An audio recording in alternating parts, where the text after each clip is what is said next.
1504년의 어느 날 이미 17년 전 땅에 묻혔던 한 남자의 무덤이 파헤쳐집니다. 군졸들의 칼날이 차가운 시신의 목을 내리치고 그의 해골은 한양 거리 한복판에 내걸립니다. 조선 최고의 권력자 3명의 왕을 만든 킹메이커, 그리고 강남 압구정의 주인, 살아생전 무소불위의 권력을 휘둘렀던 이 남자는 왜 죽어서도 다시 한번 목이 잘려야 했을까요? 38번의 과거 낙방을 딛고 조선의 운명을 손에 쥔 칠삭동이 한명회의 잔혹하고도 화려한 일생을 지금 공개합니다. 이 이야기가 궁금하시다면 영상 끝까지 봐주세요. 구독과 좋아요는 큰 힘이 됩니다. 관을 열어라. 1504년 5월 11일 의금부 군졸들의 삽이 천안의 산자락 흙을 파헤쳤습니다. 1487년 11월 14일 성종의 애도 속에 극진이 장사 지낸 지 17년이 흘렀습니다. 조선 최고 권력자였던 한명회의 무덤이 파헤쳐지고 있었습니다. 연산군의 명령이었습니다. 한명회의 시신을 꺼내어 목을 베고 뼈를 부수어 한양 저자거리에 내걸어라. 관이 열렸습니다. 17년 세월을 견딘 시신, 한때 3명의 왕을 만들어낸 손, 조선의 권력을 손아귀에 쥐었던 그 몸이 곰팡이와 부패 속에 누워 있었습니다. 칼날이 떨어졌습니다. 73년생을 살다 죽은 지 17년이 지난 목이 다시 잘렸습니다. 해골이 부서졌습니다. 한명회의 유골은 한양으로 옮겨져 저자거리에 매달렸습니다. 칠삭동이 한명회, 역적의 무리이니 만인이 보라. 과거에 38번 낙방했던 무능한 선비, 38세에 겨우 궁지기가 된 말단 관리, 그러나 한순간의 선택으로 조선 최고 권력자가 된 남자, 세조, 예종, 성종 3대에 걸쳐 왕의 장인이 되고 영의정까지 오른 남자. 누가 상상이나 했을까요? 압구정에 호화별장을 짓고 나의 장량이라는 세조의 극찬을 받던 그가 죽어서도 이토록 참혹한 형벌을 받으리라는 것을. 무엇이 한명회를 이 자리까지 몰고 왔을까요? 궁지기에서 킹메이커가 되기까지 그가 걸어온 피의 계단은 과연 무엇이었을까요? 1415년 10월 25일 한성부에 한 아이가 태어났습니다. 하지만 집안의 울음소리 대신 탄식이 가득했습니다. 살아나지 못할 것입니다. 여주 이씨 부인이 수태 7개월 만에 아이를 낳았습니다. 미숙아였습니다.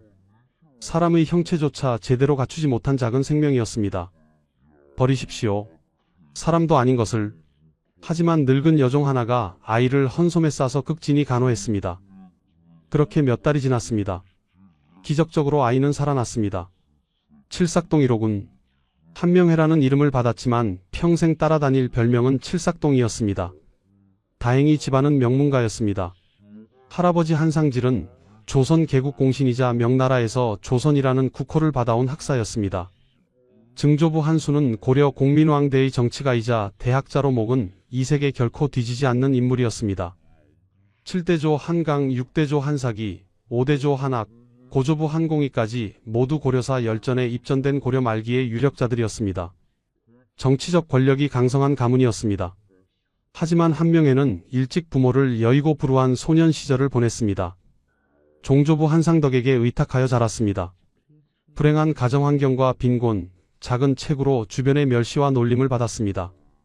종조 할아버지 한상환과 자망산의 유학자 류태제의 문화에서 수학했습니다. 어려서부터 기억력이 좋고 민첩했습니다.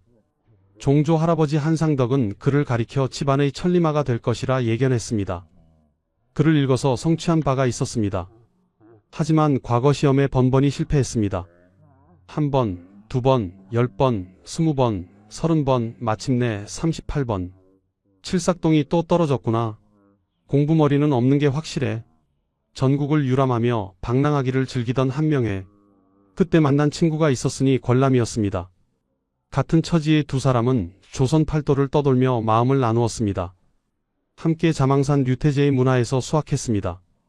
서거정과도 사귀게 되었습니다. 하지만 1450년 권람은 장원급제했습니다. 한명회는 여전히 과거에 낙방했습니다.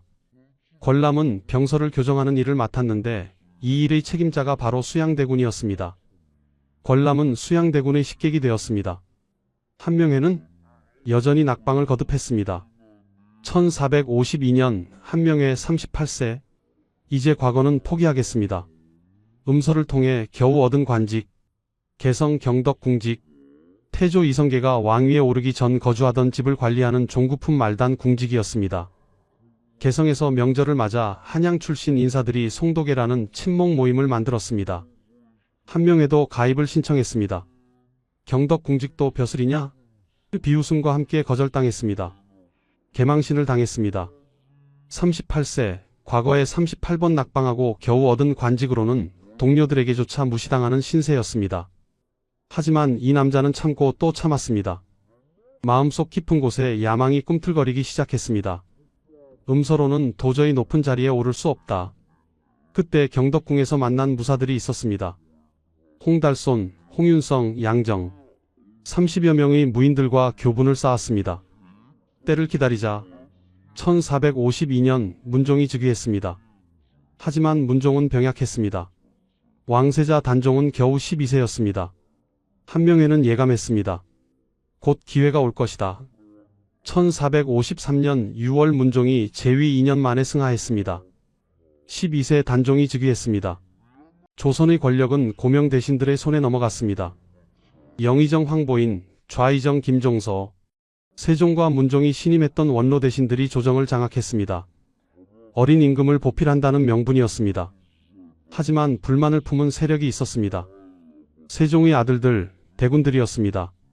특히 둘째 수양대군은 야심이 컸습니다.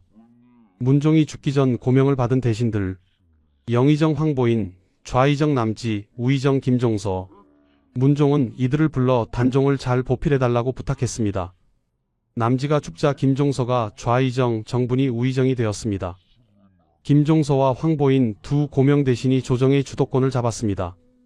하지만 세종의 아들들도 만만치 않았습니다. 총 7명의 대군 가운데 수양대군과 안평대군이 두드러졌습니다. 문종의 장남이었던 문종은 세종의 학자적 기질을 물려받았습니다. 셋째 안평대군은 문학과 예술에 뛰어났습니다. 어릴 때부터 시서화에 모두 능하여 삼절이라 불렸습니다. 당대 제1의 서예가로 문인층의 절대적 지지를 얻고 있었습니다. 단종 즉위 초기 황보인, 김종서 등 대신들과 연합하여 실권을 휘두르는 등 정치적 기량도 원숙했습니다. 둘째 수양대군은 무를 대표하는 인물이었습니다. 어릴 때부터 뛰어난 무예를 자랑했습니다. 세종이 강무할 때 16발의 화살로 16마리의 사슴을 잡아 태조를 닮았다는 찬사를 들었습니다. 수양대군은 대권에 야심을 품었습니다. 그리고 운명이 다가왔습니다. 친구 권람이 한명회를 찾아왔습니다. 명회야, 자네를 소개하고 싶은 분이 계시네. 누구십니까? 수양대군 저하시네. 권람은 과거 급제 후 수양대군 밑에서 병서를 교정하는 일을 맡았고 수양대군의 식객이 되어 있었습니다. 수양대군과의 첫 만남. 그대가 한명회인가? 수양대군은 한명회를 보자마자 마치 오래 알던 사이처럼 친근하게 대했습니다. 한명회는 자신의 모든 책략을 남김없이 말했습니다. 저하, 지금 조정의 권력은 고명 대신들에게 있습니다. 김종서와 황보인이 모든 것을 쥐고 있습니다. 그것이 어찌 되었는가? 하지만 그들은 호걸이 되지 못합니다. 움직이지 못할 것입니다. 수양대군의 눈빛이 변했습니다. 계속하게. 안평대군 역시 저하의 적수가 되지 못합니다. 시와 글씨에는 능하나 거사를 결단할 담력이 없습니다. 그렇다면 자네는 무엇을 제안하는가? 한명회는 무릎을 꿇었습니다. 먼저 치십시오. 그들이 움직이기 전에 저하께서 먼저 움직이십시오. 수양대군은 미소를 지었습니다. 나의 장량을 얻었구나. 한명회는 경덕궁에서 사귄 무사 30여 명을 수양대군에게 천거했습니다. 홍달손, 홍윤성, 양정, 거사에 필요한 무력이 갖추어졌습니다. 1453년 4월 한명회의 조언에 따라 수양대군은 명나라 사신으로 자청했습니다. 명분을 쌓으십시오. 충성스러운 신하의 모습을 보이십시오. 원래 안평대군이 자청했던 것이었습니다. 책사 이현로의 조언으로 중요성을 깨달은 안평대군이었습니다. 하지만 수양대군이 세력을 동원해 저지시키고 자신이 갔습니다.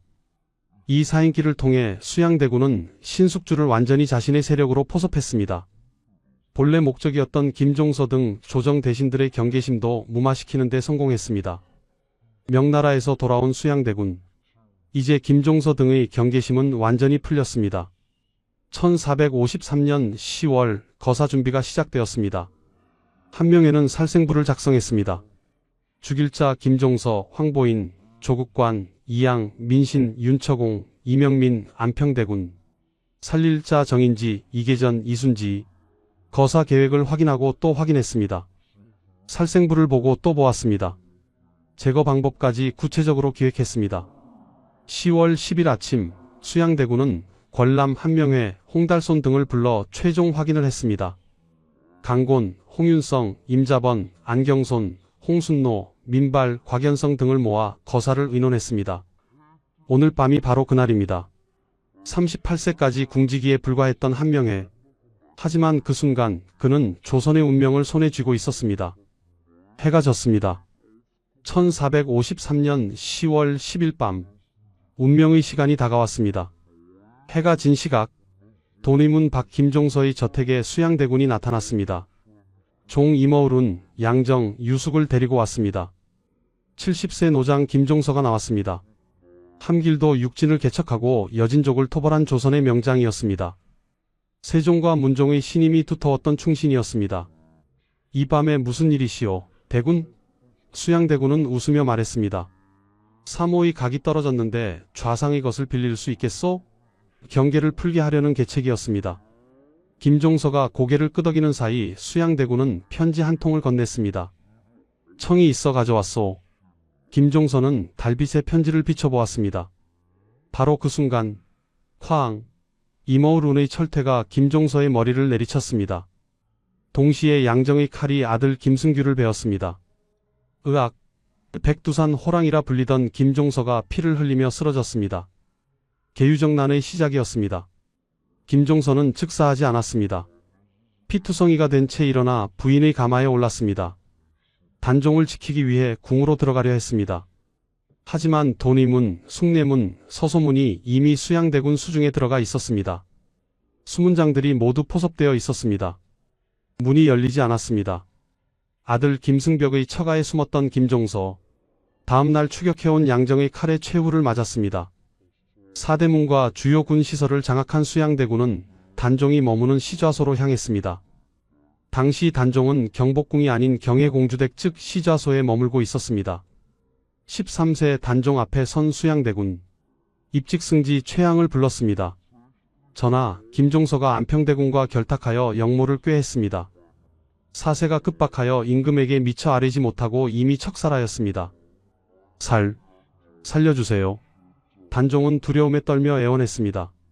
전하의 명으로 대신들을 소집하겠습니다. 한명회가 살생부를 들고 궁문에 섰습니다.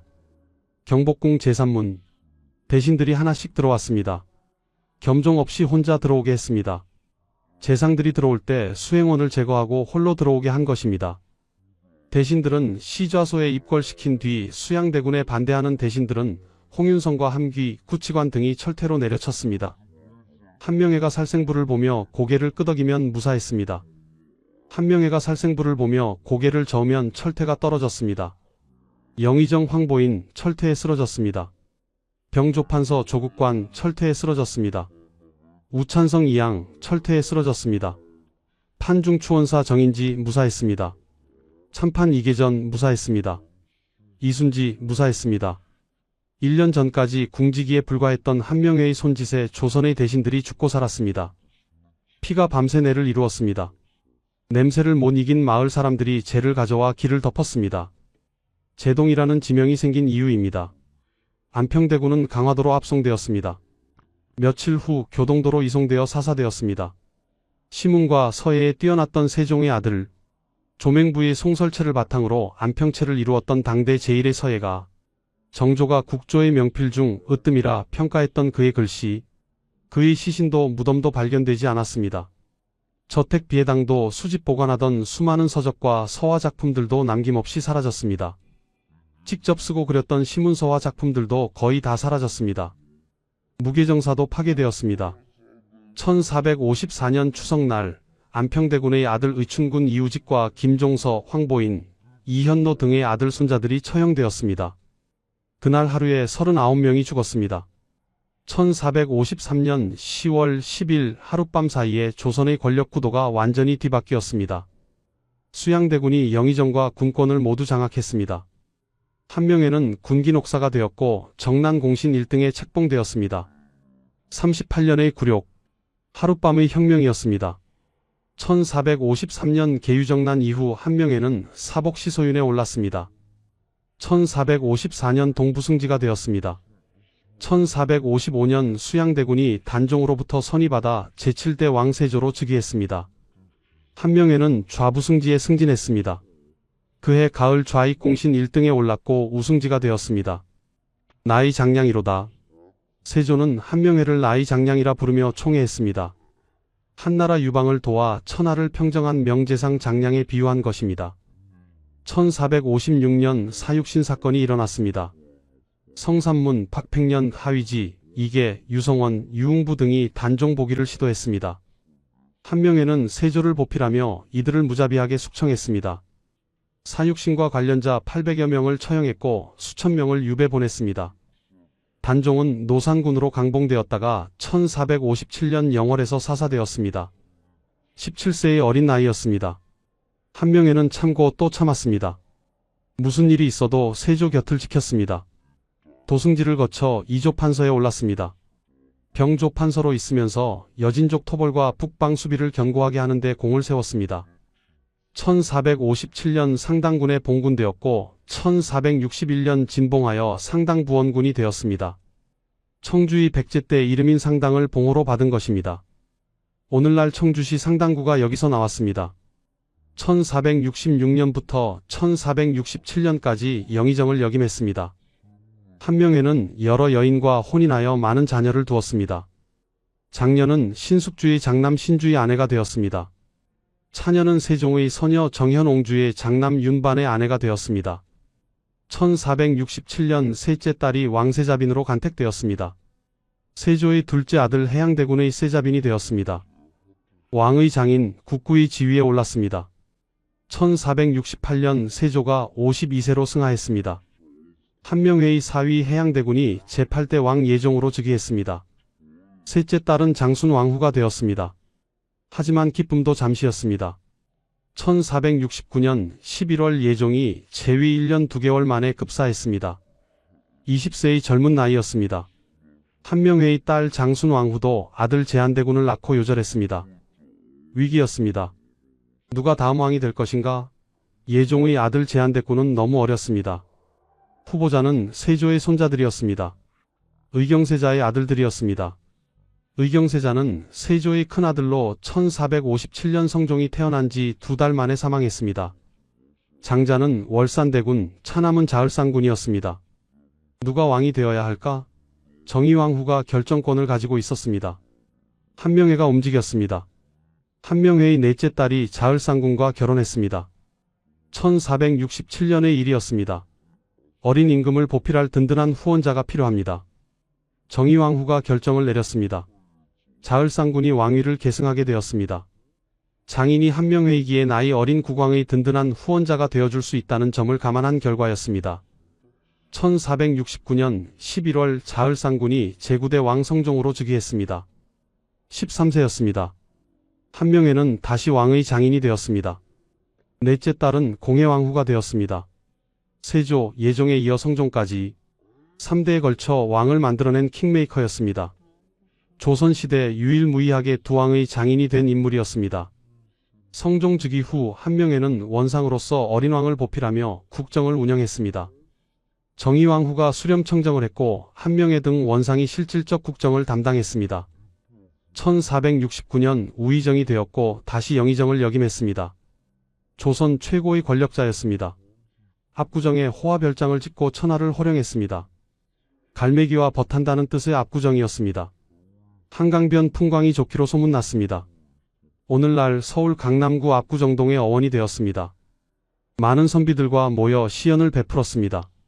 중국 사신들도 방문하고 싶어 할 정도였습니다. 1471년 영춘 추관사로서 최항, 신숙주 등과 함께 세조실록을 편찬했습니다. 성종에게 학문을 진흥시킬 방안을 제시했습니다. 성균관 장서 확충의 공을 세웠습니다. 하지만 그때는 아무도 몰랐습니다. 이 영화가 얼마나 오래 갈지, 권력은 영원하지 않다는 것을. 조선 최고 권력자 한명회는 한강변의 장관을 이루는 별장을 지었습니다. 압구정이었습니다. 갈매기와 벗한다는 뜻이었습니다. 한강의 물결이 눈앞에 펼쳐지고 멀리 남산이 보이는 절경이었습니다. 당대 제1의 명승지였습니다. 한명회는 이곳에서 많은 선비들과 모여 시연을 베풀었습니다. 서거정, 김종직, 남효원 등 당대 최고의 문인들이 찾아왔습니다. 압구정을 노래한 시가 지어졌습니다. 중국 사신들도 소문을 듣고 방문하고 싶어 했습니다. 조선에 이런 곳이 있다니 명나라 사신들이 감탄했습니다. 한명회의 부와 권세를 보여주는 상징이었습니다. 오늘날 서울 강남구 압구정동이라는 지명이 바로 이 정자의 이름에서 유래했습니다. 대한민국 대표 부촌의 이름이 조선 최고 권력자의 별장에서 나온 것입니다. 현재 압구정 현대아파트 단지 내에 압구정터라고 새긴 비석이 세워져 있습니다.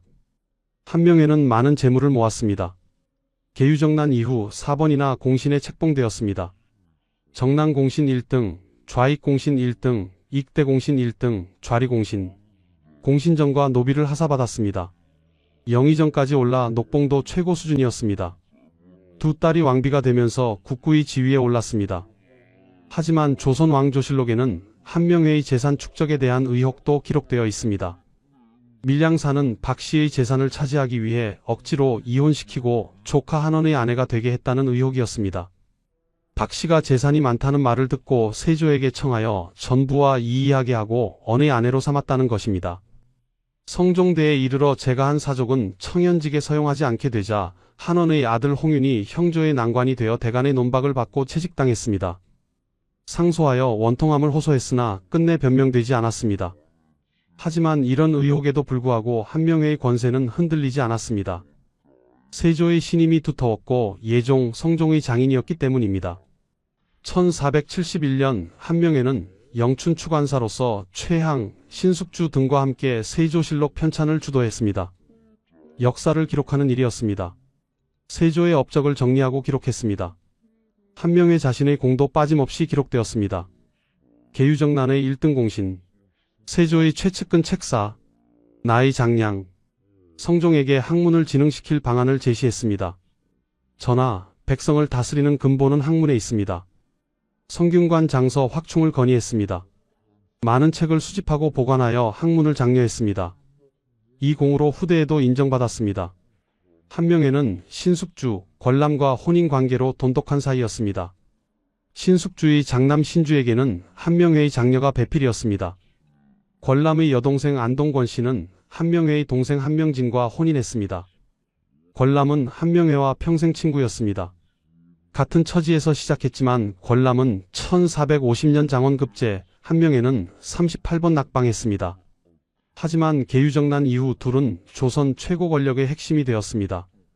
조선 왕조실록은 이들의 우정을 관포지교에 비유했습니다. 중국 춘추시대 관중과 포숙의 우정처럼 돈독했다는 것입니다. 한명회는 세조의 전폭적인 신임을 바탕으로 정승의 지위에 있으면서 공신들과는 혼맥을 통해 확고한 정치적 지위를 다져나갔습니다. 북방 지역의 군사 업무는 모두 세조의 특명에서 비롯되었고 모두 한명회가 담당했습니다. 병조판서로 있으면서 여진족 토벌과 북방 수비를 견고하게 하는 데 공을 세웠습니다. 의경세자의 사망으로 해양대군을 왕세자로 책봉하기 위한 명나라 사신 업무도 한명회가 맡았습니다.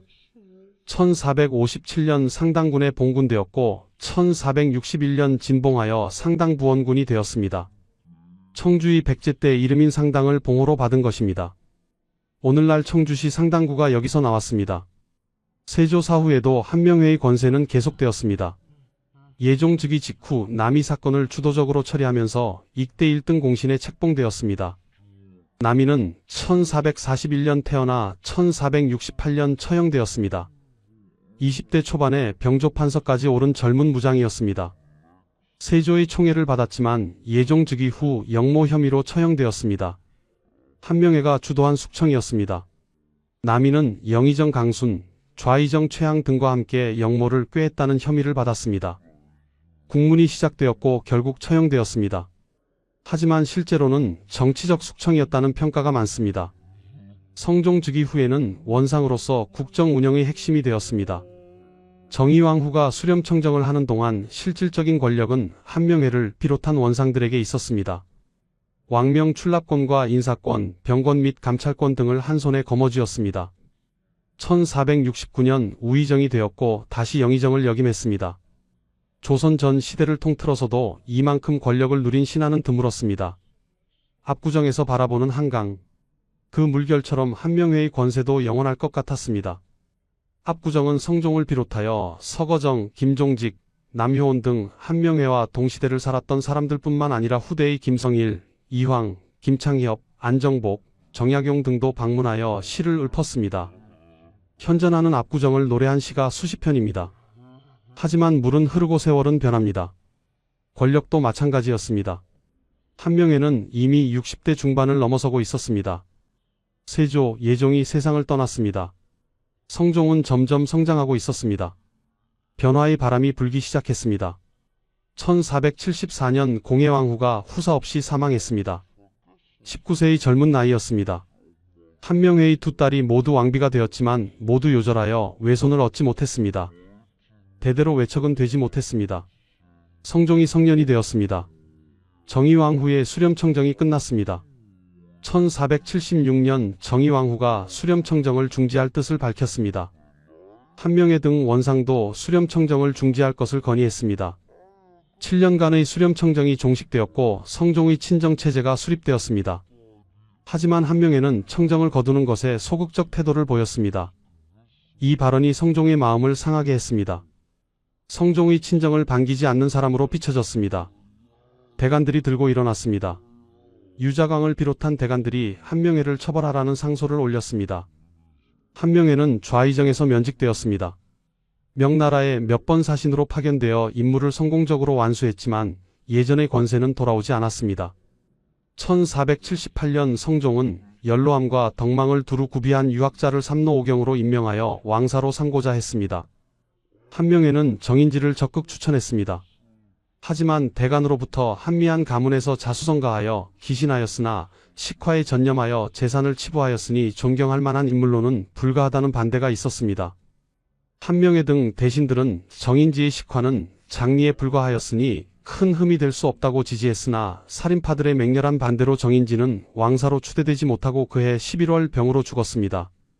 1479년 성종의 후궁 출신 왕비 윤씨 폐출 논의가 일어났습니다. 귀인 정씨와 귀인 엄씨의 모함이었습니다.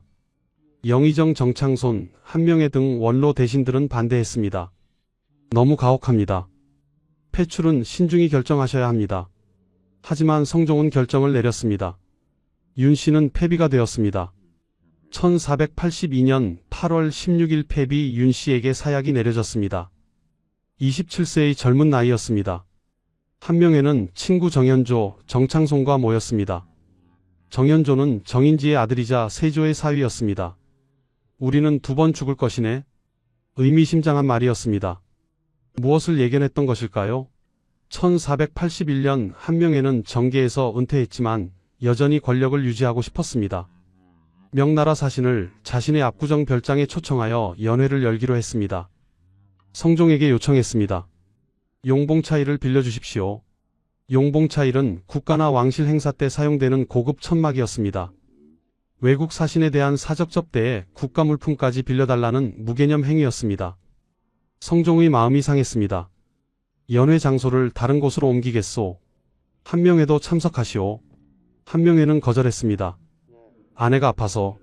신경전이 벌어졌습니다. 분노한 성종이 명령을 내렸습니다. 한명회에게 내린 부원군의 직첩을 거두어라. 조선 정계의 배후 실세에서 완전히 실각했습니다. 압구정 사건 이후 한명회는 쓸쓸한 여생을 보냈습니다.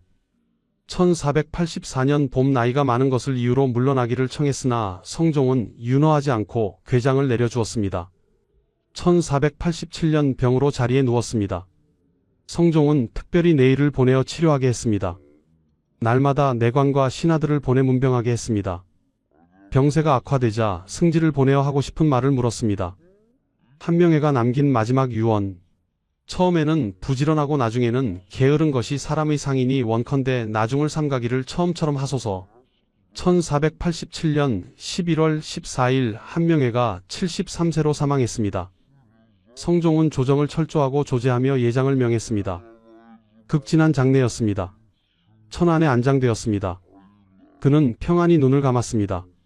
부귀영화를 다 누렸다고 생각하며 하지만 그때는 몰랐습니다. 저승에서도 편히 쉬지 못할 운명이라는 것을 17년 후 그를 기다리고 있는 것이 무엇인지 1494년 성종이 38세로 사망했습니다. 성종의 아들 연산군이 즉위했습니다. 연산군의 생모는 패비 윤씨였습니다. 하지만 연산군은 생모가 어떻게 죽었는지 몰랐습니다. 1504년 4월 14일 광풍이 시작되었습니다. 연산군이 진실을 알게 되었습니다. 자신의 생모 패비 윤씨가 어떻게 죽었는지 임사홍의 밀고였습니다. 전하, 제헌왕후께서는 귀인 정씨와 귀인 엄씨의 모함으로 사약을 받으셨습니다. 연산군은 광인이 되었습니다. 귀인 정씨와 귀인 엄씨를 궁중뜰로 끌어내라. 성종의 후궁이었던 두 여인 연산군의 생모를 모함했던 자들 몽둥이가 떨어졌습니다. 때리고 또 때렸습니다. 두 여인은 처참하게 죽었습니다. 하지만 복수는 시작에 불과했습니다. 연산군은 12명을 12간으로 지목했습니다. 윤필상, 한치영, 한명회, 정창손, 어세겸, 심회, 이파, 김승경, 이세좌, 권주, 이극균, 성준. 이들은 패비 윤씨의 폐위와 사사에 찬성했거나 반대하지 않았던 자들이었습니다.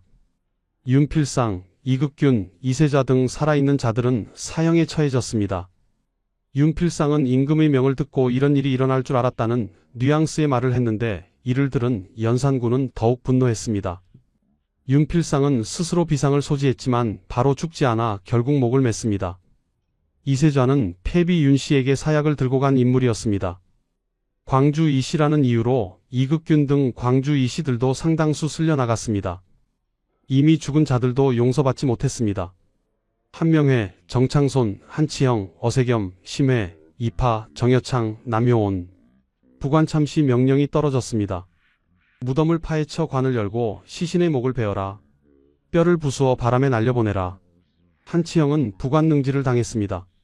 1504년 5월 11일 의금부 군졸들이 천안 한명회의 무덤에 도착했습니다. 삽이 흙을 파헤쳤습니다. 관이 드러났습니다. 관이 열렸습니다. 17년 전 성종의 애도 속에 극진이 안장된 한명회의 시신.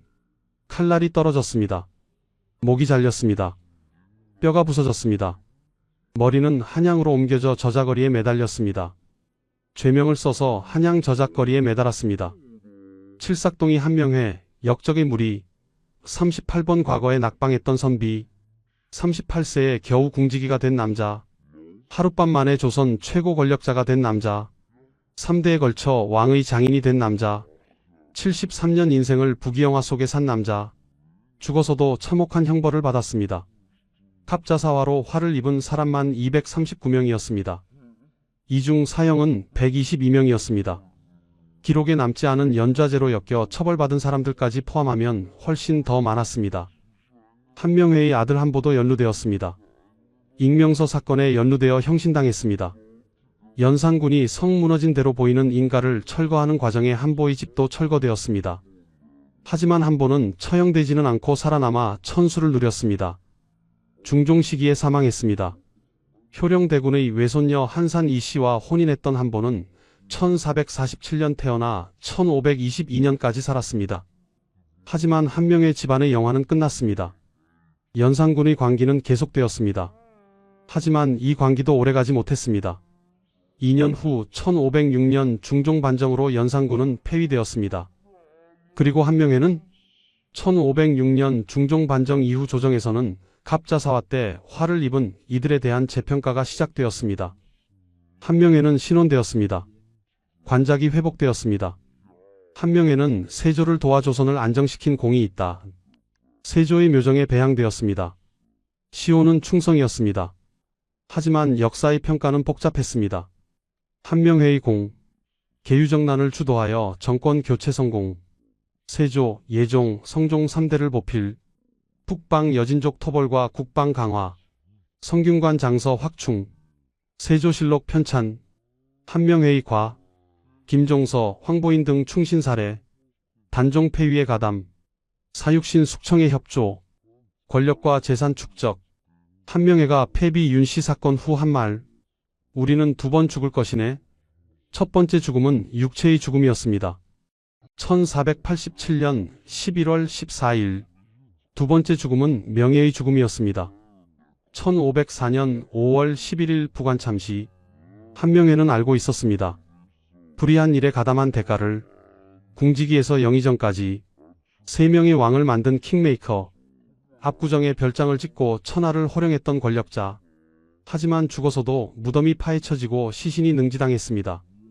권력은 영원하지 않습니다. 모든 영화는 더섭습니다.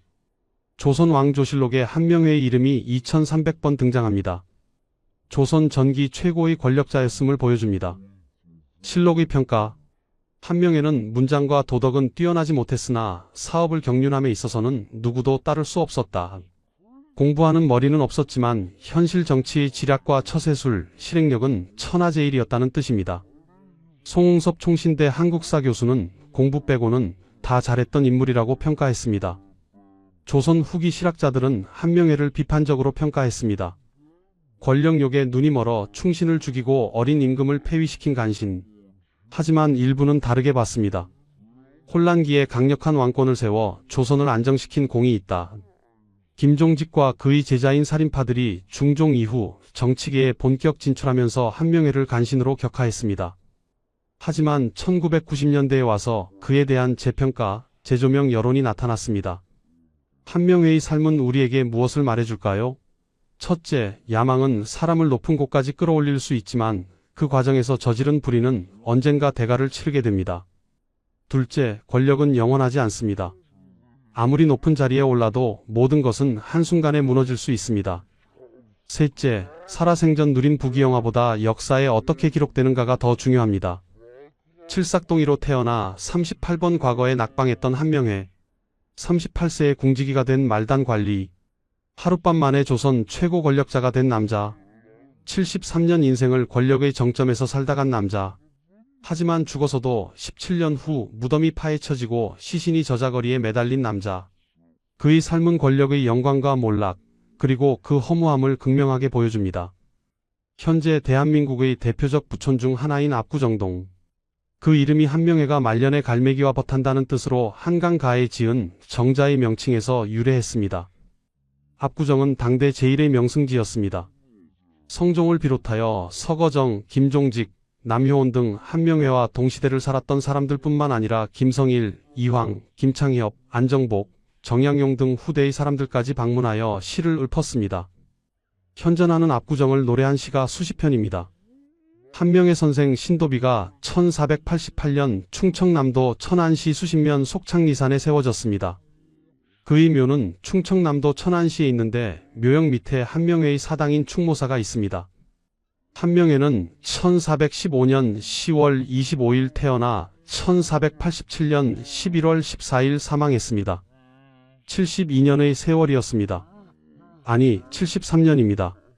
당신은 세는 나이로 계산했기 때문입니다.